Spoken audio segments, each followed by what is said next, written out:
A partir de agora, você ouve Revista Espírita, O Tesouro Esquecido. Apresentação, Mário Arias.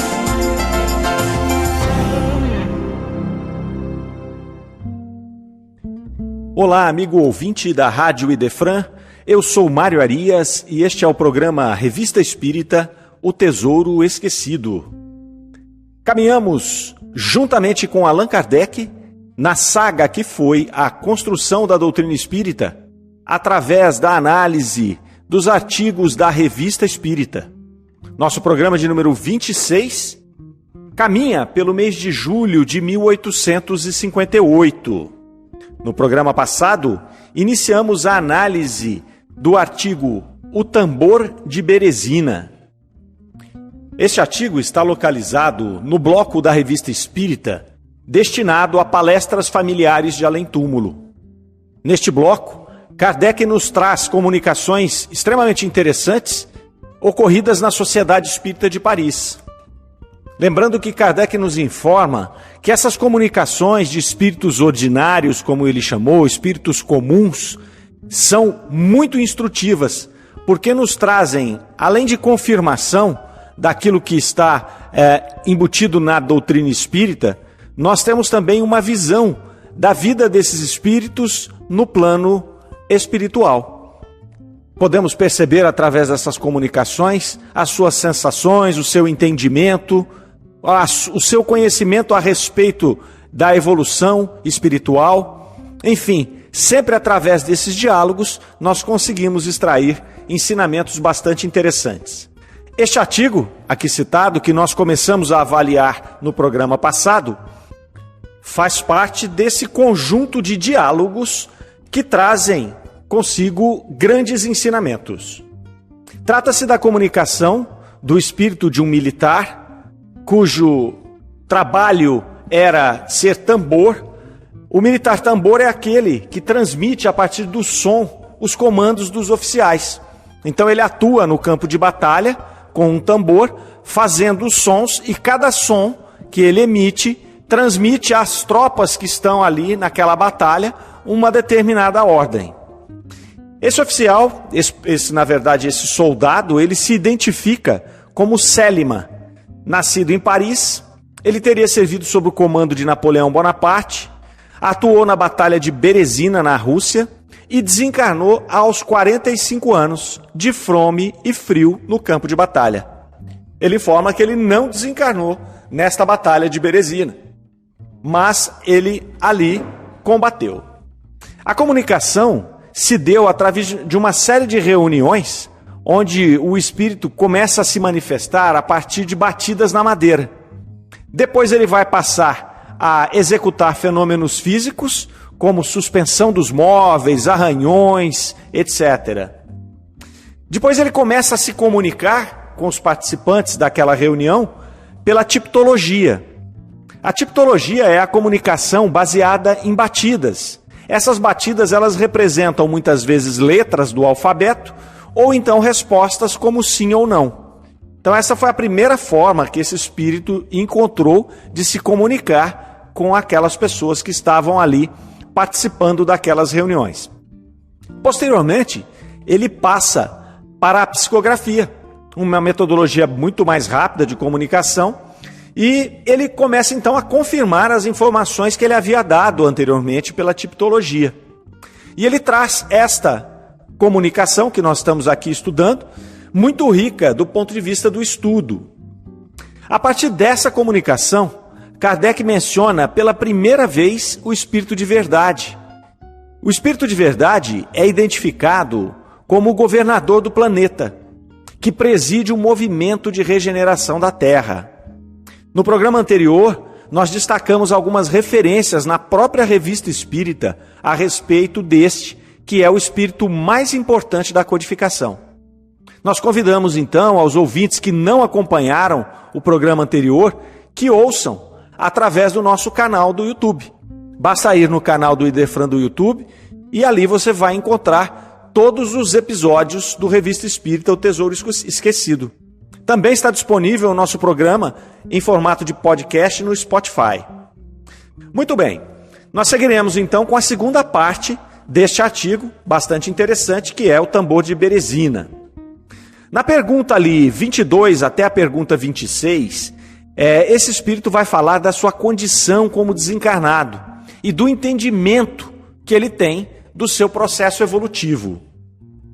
Pergunta número 22. Qual a que preferes, tua existência atual ou a vida terrena? Prefiro a existência do espírito à do corpo. Por quê? Porque estamos bem melhor do que na Terra. A Terra é um purgatório e todo o tempo que aí vivi, sempre desejei a morte.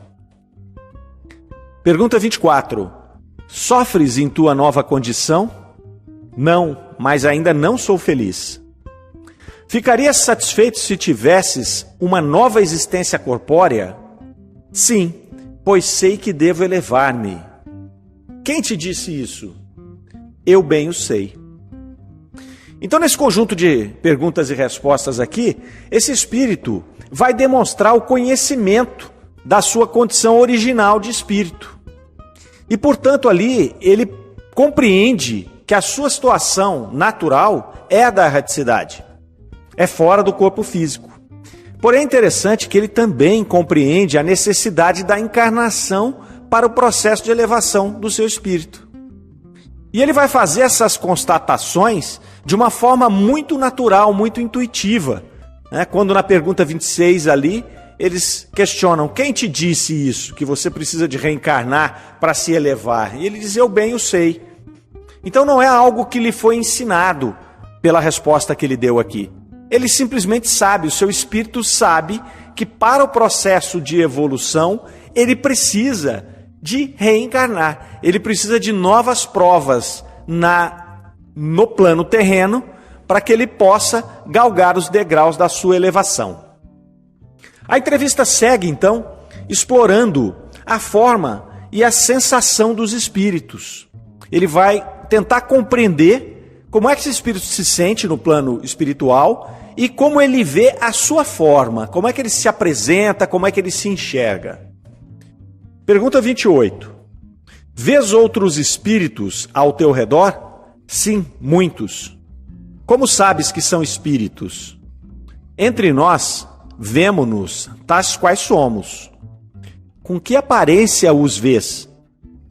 Como se podem ver espíritos, mas não pelos olhos. E tu, sob que forma estás aqui? Sob a que tinha quando vivo, isto é, como tambor. E vês os outros espíritos com as formas que tinham em vida? Não, nós não tomamos uma aparência, senão quando somos evocados. Fora disso, vemo-nos sem forma. Tu nos vês claramente como quando vivias? Sim, perfeitamente. É pelos olhos que nos vês? Não, temos uma forma, mas não temos os sentidos. Nossa forma não é senão aparente. E aí, Kardec vai fazer uma observação. Seguramente os espíritos têm sensações, pois que percebem. Do contrário, seriam inertes. Mas as suas sensações não são localizadas, como quando tem um corpo. São inerentes a todo o seu ser. Esse é um ponto importante dessa comunicação também. Porque o espírito vai dar aqui várias informações, ainda que de forma intuitiva, que ele não seja um espírito que ele tem a condição de dar explicações mais profundas, ele vai nos mostrar algumas coisas que Kardec já havia comentado, tanto na Revista Espírita, quanto aqui neste momento, em 1858, também no Livro dos Espíritos. Ele vai nos mostrar ali que a forma do perispírito, esta forma que a gente concebe o perispírito normalmente como a última encarnação, a última experiência daquele espírito, ela se dá quando tem necessidade. E normalmente isso se faz pela vontade do espírito, quer seja ela intencional ou não intencional. O espírito apenas se faz daquela forma. Ele muitas vezes não sabe o que aconteceu, ele não tem conhecimento do processo. E o interessante aqui é que ele ressalta que a forma natural entre eles, os espíritos, é diferente. Não há necessidade dele se apresentar lá como com a roupagem da sua última encarnação. Isso faz bastante sentido quando nós analisamos com uma certa profundidade, porque, muito bem, eu estou hoje com esta roupagem física, mas eu já tive várias outras, centenas, talvez milhares de encarnações, onde eu tive, naturalmente, corpos muito diferentes do que eu aqui estou tendo nesse momento. Portanto, quando nós estamos ali nos expressando como espíritos, nós estamos em contato com uma série de outros espíritos que são, muitas vezes, conhecidos nossos de outra encarnação, não desta encarnação que aqui estamos agora nos manifestando. Portanto, se nós tivéssemos esta forma como natural, a forma que nós estamos agora, ao desencarnar, mantivermos só essa forma, nós não teríamos aí o sentido de identificar um ao outro, posto que nós muitas vezes nos conhecemos, às vezes há 3, 4, 5 encarnações passadas, onde a nossa forma era totalmente diferente. Então o espírito que não tem mais esse apego ao corpo físico, ele não tem mais essa identidade material que nós temos aqui, eles não têm essa necessidade de se expressar entre eles com uma forma específica.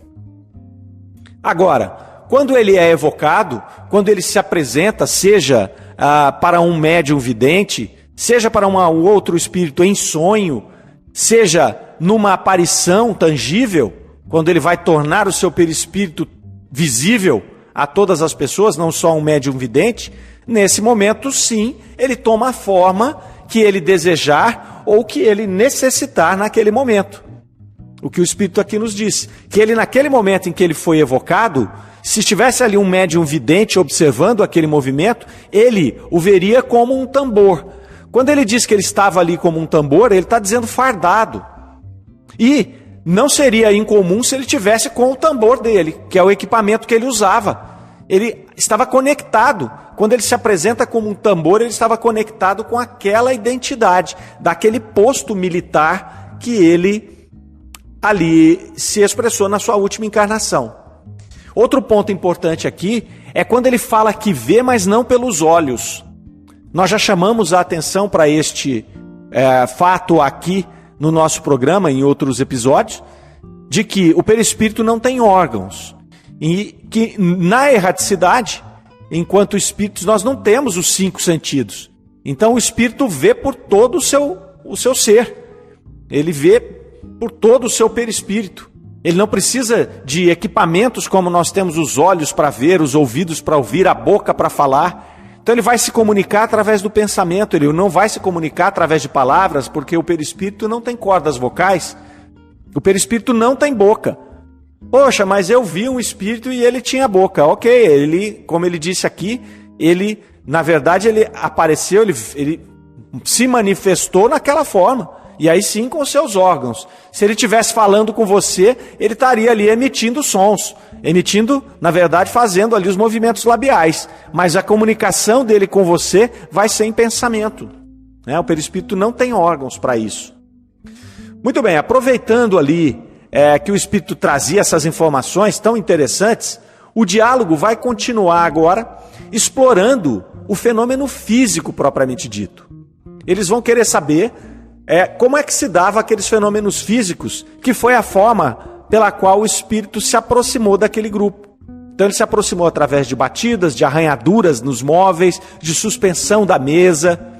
E aí eles vão começar a questionar esse espírito, até para aferir as outras comunicações e os outros conceitos que já estavam consolidados na doutrina. Kardec sempre tinha esse cuidado de, quando ele encontrava uma oportunidade, ele fazia várias perguntas que já eram conhecidas para o espírito, para ver se ele dava alguma informação diferente, alguma informação incoerente às informações que, naquele momento, já se tinha como informações verdadeiras, informações incorporadas na doutrina espírita. Então nós temos a pergunta 36.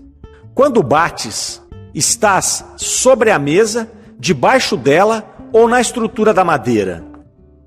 Resposta: fico ao lado, eu não entro na madeira, basta que eu toque na mesa.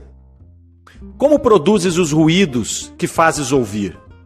Creio que por uma espécie de concentração de nossa força. Poderias explicar-nos de que maneira se produzem os diversos ruídos que imitas, como, por exemplo, as arranhaduras? Resposta: eu não poderia precisar bem a natureza dos ruídos. É difícil de explicar. Sei que arranho, mas não posso explicar como produzo esse ruído a que chamais arranhadura. Poderias produzir os mesmos ruídos com qualquer outro médium? Não. Há especialidades em todos os médiums. Nem todos podem agir do mesmo modo. Pergunta 40.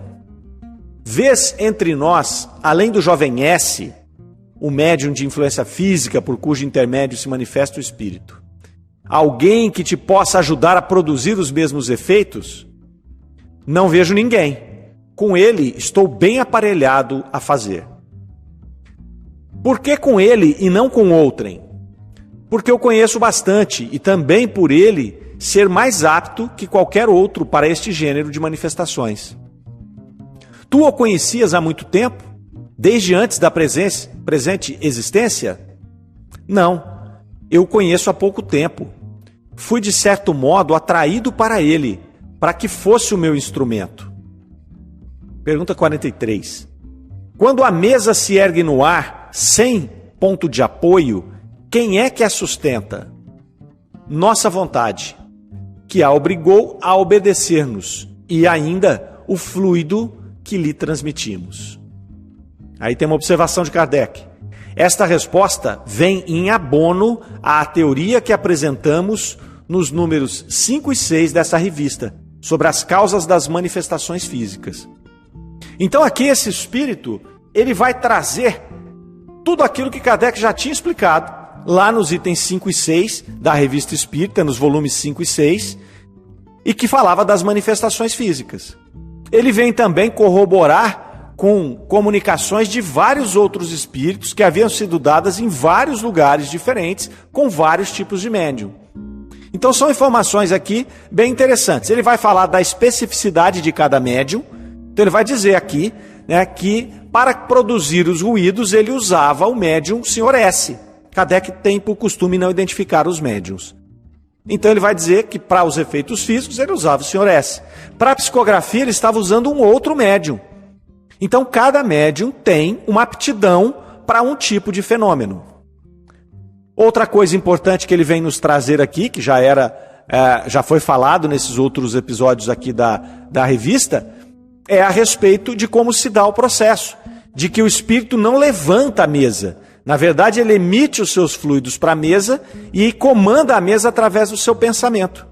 Como se fosse ali, como se a mesa estivesse animada. Como se a mesa ganhasse vida e respondesse aos pensamentos do espírito. Então, para isso, ele faz o quê? Ele junta os fluidos dele, que é um espírito batedor, com os fluidos do médium de efeitos físicos. Ele satura a mesa com esses efeitos e faz com que essa mesa tenha uma vitalidade. É como se ela tivesse um princípio vital ali. Então aqui ele vai trazer essas informações. O médium que foi citado, né, como o médium Sr. S ali, ele não estava na reunião. Então o que eles fazem? Mesmo o espírito falando que não tinha outro médium ali, eles vão tentar reproduzir os fenômenos. Eles dizem, olha, vamos tentar aqui fazer os fenômenos físicos aqui. Levante a mesa como você levantou, faz o toque. E aí eles insistiram com isso, né, se concentrando ali, o espírito tentando fazer, mas chegou-se à conclusão de fato que eles não iriam conseguir, porque não havia o fluido específico e necessário para que aquele fenômeno se produzisse naquele momento. A conversa então ela segue, tratando agora da ocupação desse espírito no plano espiritual. Quais são os seus interesses? Quais são as suas capacidades? Então essa pergunta começa esse conjunto de perguntas na pergunta de número 48. De que te ocupas em tua existência de espírito, de vez que certamente não passas o tempo a bater? Muitas vezes tenho missões a cumprir. Devemos obedecer às ordens superiores e principalmente quando temos que fazer o bem por nossa influência sobre humanos. Pergunta 55. Em tua existência de espírito, estás sempre na Terra? Mais frequentemente no espaço. Vais algumas vezes a outros mundos, isto é, a outros globos? Não. Não aos mais perfeitos, só aos mundos inferiores. Algumas vezes te divertes a ver e a ouvir o que fazem os homens? Não. Contudo, algumas vezes tenho piedade deles. Então nós observamos aqui, nesse conjunto de perguntas e respostas, que mesmo os espíritos menos evoluídos, eles estão sempre em atividade. E que muitas vezes eles estão comandados por outros espíritos. Naturalmente pelos mais evoluídos. Aqui nesse exemplo, no programa passado nós mencionamos que na primeira parte dessa comunicação que nós avaliamos, esse espírito vem nos dizer que ele estava ali sendo comandado pelo próprio espírito de verdade, que é o governador do planeta, que é o espírito mais importante da doutrina espírita. Então ali ele se apresenta com um propósito. Apesar dele vir como um espírito batedor, que vai produzir efeitos físicos, e nós sabemos que este tipo de espírito é um espírito de classe inferior, porque os espíritos mais evoluídos, eles não se detêm nessas atividades. Ele tinha um propósito ali, ele estava sendo coordenado. Esses efeitos físicos, eles tinham um propósito muito objetivo, que era de instruir, era de conduzir esse processo de comunicação desse espírito, que começa nessas manifestações físicas e vai evoluindo.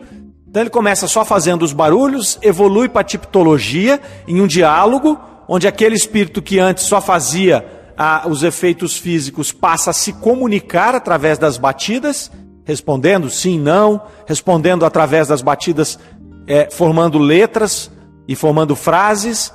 Depois ele avança para a psicografia, e aí vem trazer essas informações importantes aqui, que vão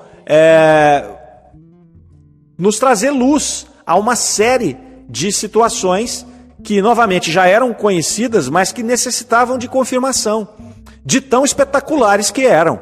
Nós estamos falando aqui da comunicação do plano espiritual com o plano material.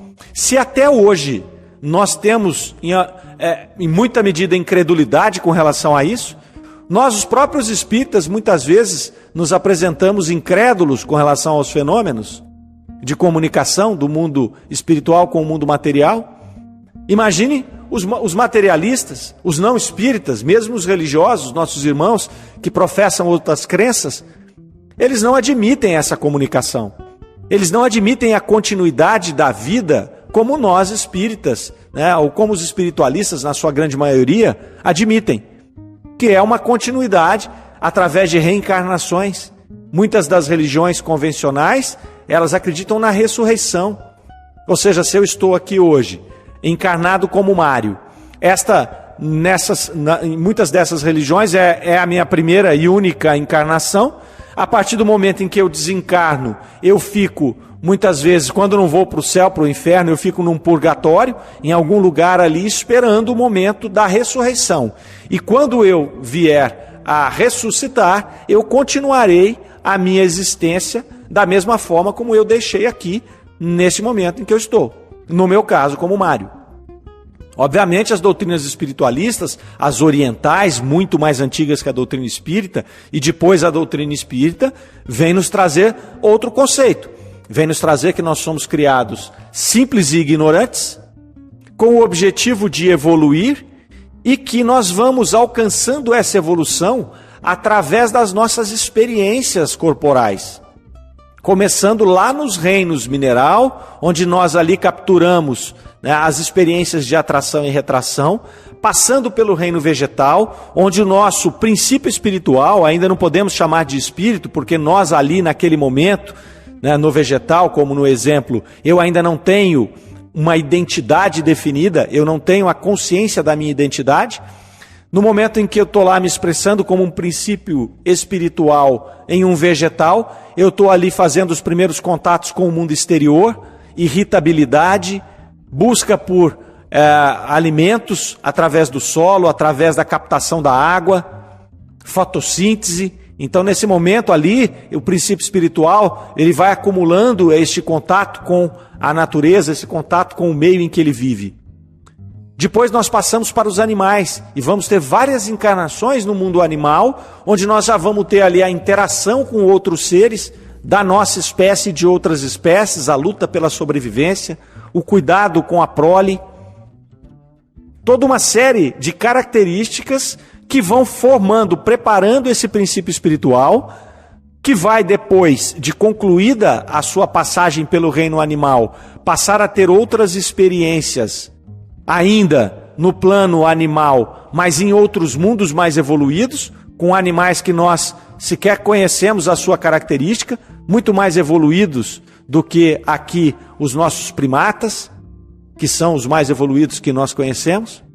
E ali nesse momento vai se operar em nós a grande modificação, onde nós poderemos aí sim nos intitular espíritos com E maiúsculo, onde nós teremos ali já o livre-arbítrio, a consciência de nós mesmos, e a partir daí nós temos a condição de vir acumulando outras experiências, de fazer escolhas entre o bem e o mal, porque até então imperava em nós apenas o instinto. Aqui nós já começamos a trabalhar com a inteligência, e aí a inteligência vai operar em nós através do livre-arbítrio, onde nós faremos escolhas, e essas escolhas vão determinar o nosso caminho evolutivo, mais longo ou mais curto. Todos nós chegaremos a espíritos puros, então nós saímos de simples e ignorantes e vamos a espíritos puros nesta escalada evolutiva. E é isso que esse espírito vem trazer para nós aqui. Ele vem trazer que ele tem em si esta consciência de que ele está em processo de evolução. Ele vem trazer que ele conhece esse processo e que sabe que ele precisa da reencarnação para poder dar sequência nesse processo. E é interessante aqui, nesta pergunta de número 57, que nós lemos há pouco, quando ele vai dizer, a pergunta é: algumas vezes te divertes a ver e a ouvir o que fazem os homens? E ele responde: não, contudo, algumas vezes tenho piedade deles. Por que esse espírito inferior, que veio aqui até confessar a sua condição de espírito inferior, porque ele diz aqui em certa altura dessa comunicação que ele não fazia nada que não fosse cuidar do seu corpo físico, da matéria, ele gostava de beber, ele gostava de excessos. Por que ele vem aqui para nos ajudar, comandado por espíritos superiores, e ele se apieda de nós? Porque ele sabe exatamente que quando nós estamos cometendo um erro, nós vamos ter que reparar este erro, assim como ele está fazendo. Então, é bacana, é interessante, porque ele, quando ele estava encarnado, ele não tinha essa empatia, ele não tinha essa preocupação, ele estava aqui absorvido pela matéria, simplesmente seguindo sua vida, igual a esmagadora maioria de nós mesmos aqui no planeta Terra, um planeta de expiações e provas. Mas ao desencarnar, ele entra naquele processo de sofrimento que ele falou aqui hoje, nós comentamos no começo do programa, em que ele sabe que ele é mais feliz no plano espiritual do que no plano terreno, que este é um plano na sua grande maioria das vezes, um plano de sofrimento, que é através do sofrimento que nós, espíritos encarnados, vamos evoluir. A nossa felicidade aqui é relativa. A felicidade no plano espiritual, ela é real, ela é verdadeira. Então, é muito bonito quando ele se diz aqui que ele tem piedade desses que ele vem ajudar. Principalmente se nós observarmos, mais uma vez, que trata-se de um espírito ainda com pouca elevação espiritual. E aí Kardec vai trazer uma observação, que ele vai fechar esse artigo ali. Ele vai dizer: como se vê, este espírito é pouco adiantado na hierarquia espírita. Ele próprio reconhece sua inferioridade. Seus conhecimentos são limitados, mas tem bom senso, sentimentos louváveis e benevolência. Como espírito, sua missão é muito insignificante, pois desempenha o papel de espírito batedor para chamar os incrédulos à fé. Suas respostas têm a simplicidade da ignorância, mas, embora não tenha a elevação da linguagem filosófica dos espíritos superiores, nem por isso são menos instrutivas.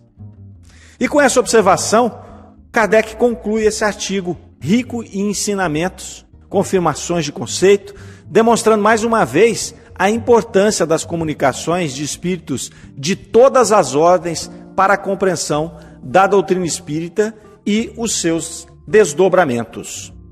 E nós assim, meus amigos, vamos também encerrando mais um episódio do nosso programa.